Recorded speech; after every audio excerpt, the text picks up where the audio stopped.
ভারতীয় শাস্ত্রীয় সঙ্গীতের অন্যতম ওস্তাদ রশিদ খান, উজ্জ্বল নক্ষত্র।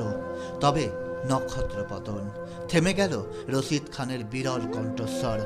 প্রয়াত শাস্ত্রীয় সঙ্গীতের ওস্তাদ রশিদ খান মাত্র 56 বছর বয়সে পাড়ি দিলেন চিরঘুমের দেশে।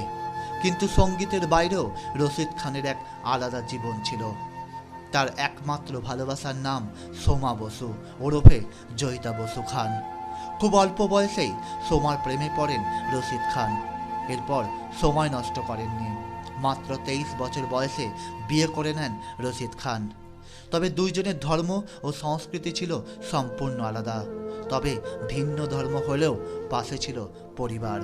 এক সাক্ষাৎকারে রশিদ খান জানিয়েছেন, আমার স্ত্রীর সঙ্গে দেখা হওয়াই আমার জীবনের সেরা মুহূর্ত। জীবনের শেষ দিন পর্যন্ত রশিদকে আগলে রেখেছিলেন সোমা। রশিদ খানের কর্মজীবনে সবসময় পাশে থেকেছেন স্ত্রী সোমা। ঘরে বাইরে সর্বত্র কাঁধে কাঁধ মিলিয়ে স্বামীর সঙ্গে একসঙ্গে 32টা বছর কাটিয়ে দিলেন। সংসার করেছেন, সঙ্গে সঙ্গীত সাধনাও করেছেন, বড় করেছেন 3 সন্তানকে।